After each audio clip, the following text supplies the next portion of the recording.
एक बार ऋषि दुर्वासा बरसाने आए। श्री राधा रानी अपनी सखियों संग बाल क्रीड़ा में मग्न थी। छोटे छोटे बर्तनों में झूठ मूठ भोजन बनाकर इष्ट भगवान श्री कृष्ण को भोग लगा रही थी। ऋषि को देखकर राधा रानी और सखियां संस्कारवश बड़े प्रेम से उनका स्वागत किया। उन्होंने ऋषि को प्रणाम किया और बैठने को कहा। ऋषि दुर्वासा भोली भाली छोटी छोटी कन्याओं के प्रेम से बड़े प्रसन्न हुए और उन्होंने जो आसन बिछाया था उस पे बैठ गए।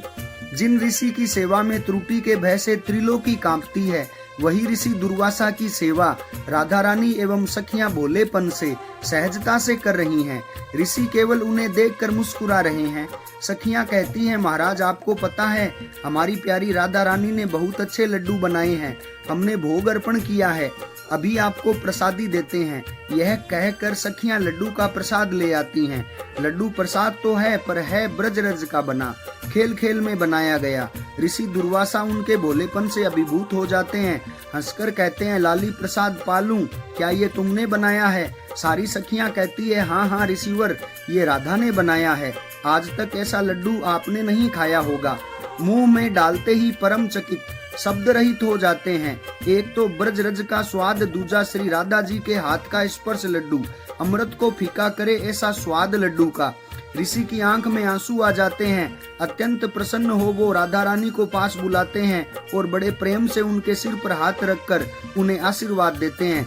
बेटी, आज से तुम अमृत हस्ता हुई, जगत की स्वामिनी है श्री जी, उनको किसी आशीर्वाद की जरूरत नहीं, फिर भी देव मर्यादा से आशीर्वाद स्वीकार किया। दुर्वासा ऋषि बोले, राधा रानी आप जो बनाओगी वो अमृत से भी अधिक स्वादिष्ट हो जाएगा। जो भी उस दिव्य प्रसाद को पाएगा उसके यश आयु में वृद्धि होगी, उस पर कोई विपत्ति नहीं आएगी, उसकी कीर्ति त्रिलोकी में होगी। ये बात ब्रज में फैल गई आग की तरह कि ऋषि दुर्वासा ने राधा जी को आशीर्वाद दिया।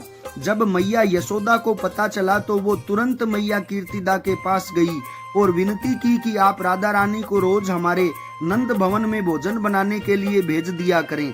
वे दुर्वासा ऋषि के आशीर्वाद से अमृतहस्ता हो गई हैं और कंस मेरे पुत्र कृष्ण के अनिष्ट के लिए हर रोज अनेक असुर भेजता है। हमारा मन बहुत चिंतित होता है। आपकी बेटी के हाथों से बना हुआ प्रसाद पाएगा तो उनका अनिष्ट नहीं होगा, उसकी बल बुद्धि आयु में वृद्धि होगी। फिर कीर्तिदा मैया ने श्री राधा रानी जी से कहा, आप यशोदा मैया की इच्छा पूर्ति के लिए प्रतिदिन नंद गांव जाकर भोजन बनाया करो। उनकी आज्ञा पाकर श्री राधा रानी रोज कृष्ण के भोजन प्रसादी बनाने के लिए नंद गांव जाने लगे। जय जय श्री राधे।